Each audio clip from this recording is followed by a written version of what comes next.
CBP tracks or processes over 115,000 general aviation operations, international operations annually.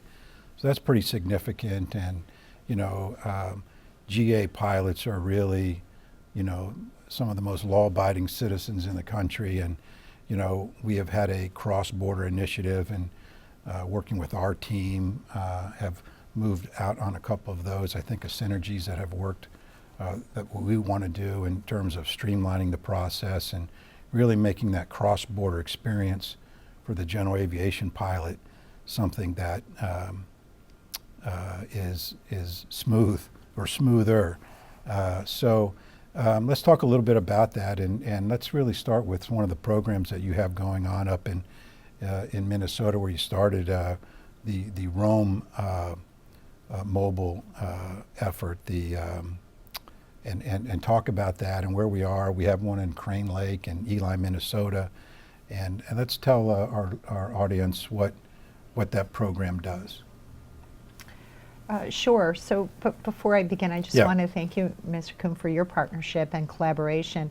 These are exciting times for CBP in terms of the new technologies that are coming into the environment, and I believe in the next 3, 5 to 7 years, especially facial recognition biometrics is going to change every process at air, land, and sea. And I also believe for general aviation, we will also see significant advances. And when Alex speaks about where we are on mobile, I think that your pilots will certainly be thrilled.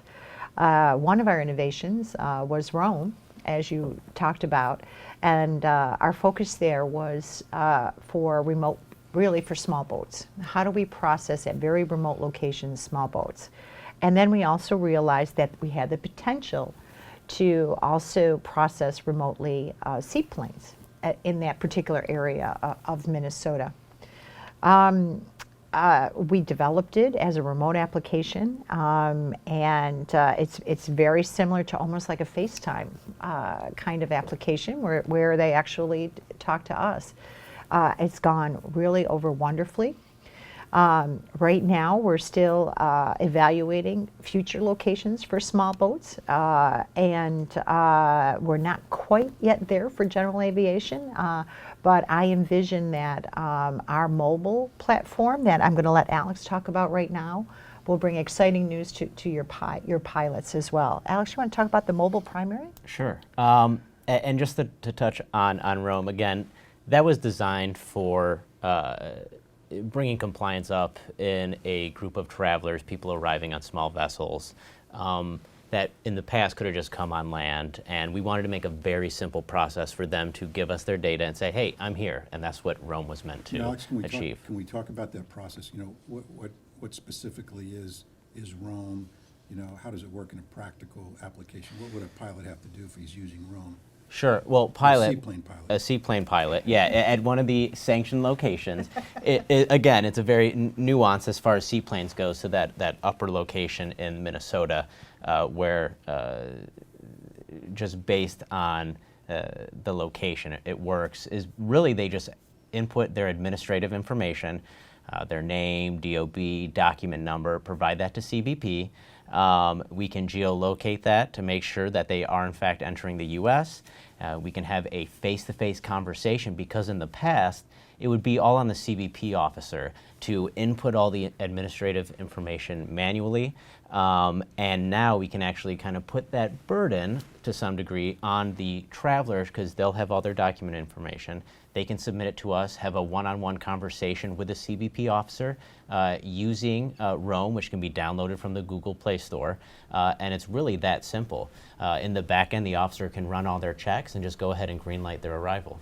Okay, that's a smooth operation, and I think has benefits not only for CBP and how they deploy their officers, so they don't have to send them up to very remote locations in some instances, but I guess from the pilot's perspective, just being able to use a mobile application to say, hey, I'm here, this is me, and verified and checked, and you're on your way. Mm-hmm.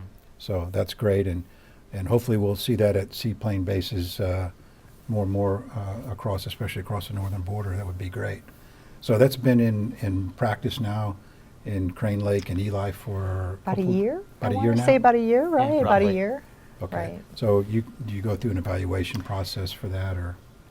We do, and we also look at, threat and risk and all of those bases. But the original, of course, purpose for that was really for small boats. And we do envision that we would look at other locations for small boats, such as the Buffalo Arena, and to sort of really master the small boat population before we move into any of the other type of populations in terms of evaluation, to make sure that our threat and risk remains as low as it is with small boats. Yeah, no, that's great.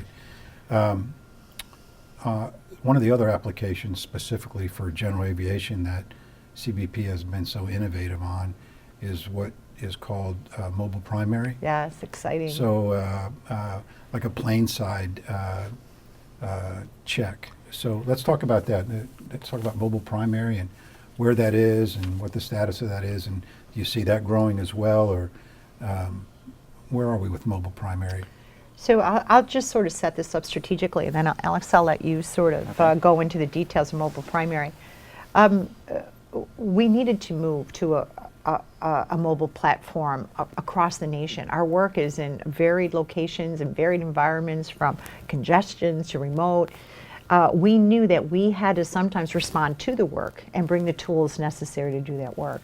I'm completely excited about what our mobile program is and the different avenues that it could take to really help us accomplish our mission from both an efficiency standpoint and an effectiveness standpoint on security.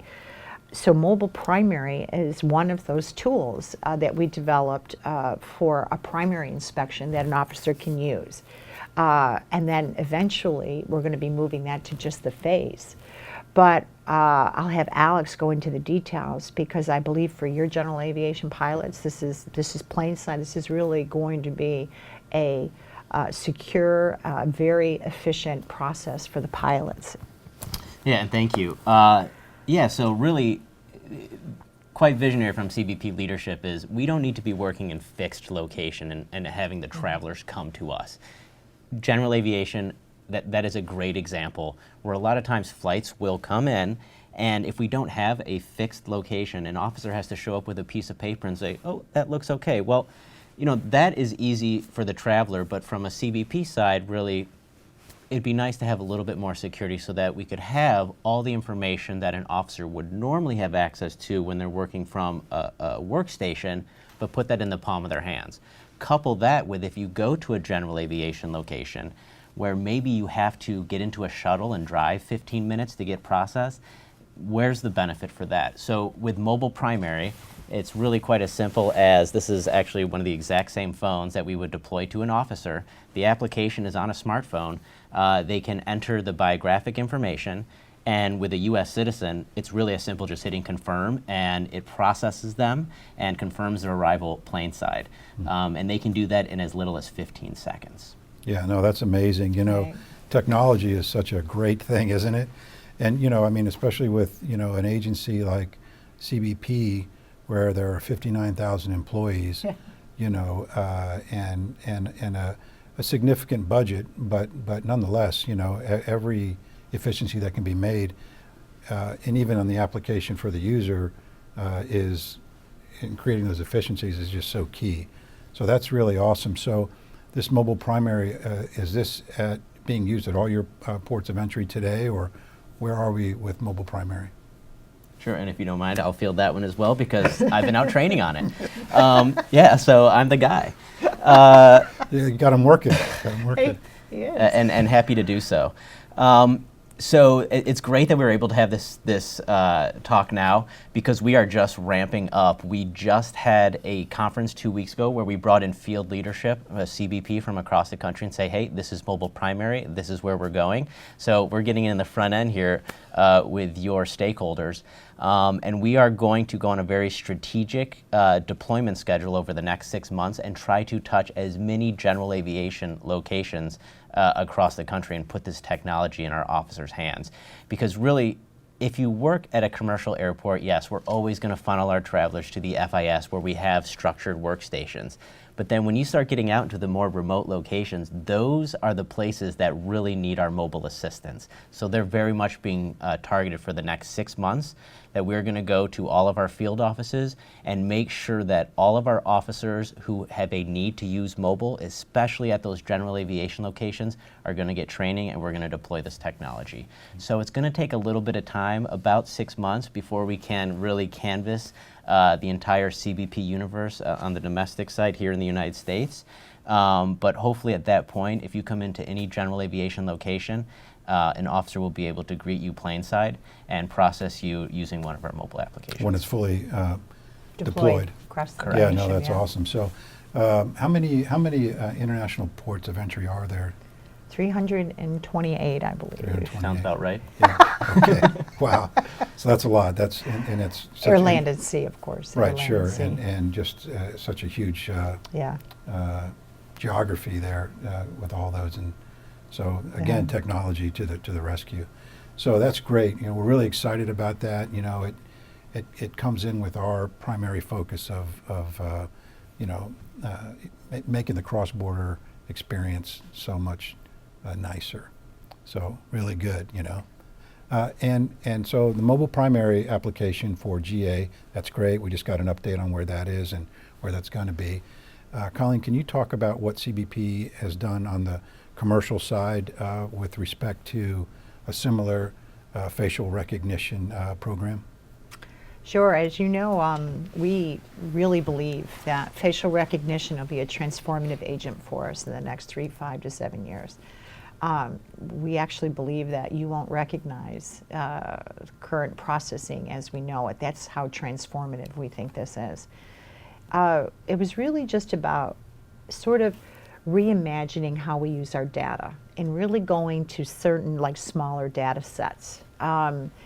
You know, like any other government, we were, you know, consumed with going one to all this data when we realized we just needed just then, right now, kind of data. And as we started to look at air, general aviation, or even a cruise line, or even a land border, we didn't need to go 1 to 1 million. We could actually re-architect our data just to go 1 to few, 1 to a manifest on a cruise or an air, 1 to a small subset for our pedestrians, and 1 to a small subset for our vehicles. And as we started to do that, we realized that if we could build out within our own holdings a gallery of faces and see if we could match that, the administrative processing of documents and paper could all go away as all of that could be done in the background. And right now we have commitments across the nation at 24 major airports. All of your big ones as well have committed to working with us for both an arrival and a departure biometric process. We have almost every cruise line to change their arrival and departure process as well, and we're slowly moving out into the land border. And what's interesting about what Alex had said about mobile primary, the next phase of that will be, instead of, you know, swiping a passport or that, it will just be the face that will conclude the inspection as well for general aviation. Yeah, wow, that's amazing. So you foresee no passports, no paper passports in the near future, Correct. which is just kind of amazing, really. Right, all of that will be work behind the scenes. Security will be transparent behind the scenes. And we envision, you know, no passports, no boarding cards. And we actually believe that our enforcement stats, when we can get back to actually having an interview and a conversation, will make us much more, will enhance our enforcement posture as well as our security as we move back to determining intent and purpose. Yeah, wow, that's great. That's really. So it's exciting. Yeah, it really is. is. I can Yeah. imagine being on that wave that you caused to go and It's create exciting. this new system for the world, really, more or less, who are coming to the United States. I mean, I think you. that's very, And I very see impressive. only exciting things for the general aviation too. As we advance, those processes for your pilots and general aviation are also going to advance. Yeah, no, that's great. That's great know. because, you know, general aviation is so important to our economy, and Absolutely. there are, you know, hundreds of thousands of pilots out there, and like we talked earlier, you know, the the international travel between the United States and Canada and Mexico and the Caribbean. It's quite large, and I think that if the process were made as efficient as possible, that it would probably be even more. Can we talk a little bit about a program I think that is at the beginning stages, and I think they call it Quick Clear now. I think it's a program with Jeppesen, and it deals, with one of the issues that we hear from our pilots all the time with cross-border is the AOPA. Every time you filling out the form, you have to fill out the form from back to front every time you want to take a flight. And this program that is going forward now would, I think, create a mobile app that would allow this information to be stored for the pilot, so he or she doesn't have to go out and fill out the form completely every single time that data is saved, and so we think that is a really a big one to tackle, and I know that the industry is working with CBP to formulate that, and so we're excited about that because that would really, I think, take a lot of the morass or bureaucracy out of Right. just flying over. The administrative, right? Yeah, Just, right, exactly. right, Another form, right, so. right. So good. And so what you're getting at is we've leveraged the mobile passport control that travelers are already using to submit their information to CBP prior to arrival using their own mobile phone. And now we're trying to build that out into the general aviation realm. Yeah. So they can input their information and securely submit it to CBP through a more streamlined process, leveraging an already existing application, Right. mobile passport control. And the benefits that I see is making sure that that information is accurate and up to date that they're providing, because that's super important for CBP. Yeah. If we're not getting that advanced information correctly, it's a cascading effect that isn't beneficial to anyone, because we need that advanced information to make sure to identify who you are, to make sure everything is good to go, and we can facilitate your arrival. And if that information is submitted incorrectly, it just really jams up the system, and then we have to spend more time as an agency in person when you actually arrive. So yeah, I'm looking forward to those benefits, and it's my understanding that's starting as a pilot with pilots right now who are using that information, and then we'll start transitioning that out to the actual general aviation, the traveler. Yeah. It's so amazing. I think people forget sometimes that, the iPad was just brought out in 2008. So here we are just 11 years later, and it's just mind-boggling. But, one of our goals or, principles, what we really want to do for international cross-border travel is, really move to a risk-based type of a program, because like I say, these are law-abiding pilots, and just putting on more and more regulations and more bureaucracy is something that we're trying to catch the bad guys, right? And they're not going to follow any of that, whatever you put out there in any field or area. So that's one thing. And then, do you see the possibility or even an application, I think we do, for like a trusted traveler program for general aviation, where that would go and create even more efficiencies? I do. I still think from the passenger side and the identification side, I certainly can see that.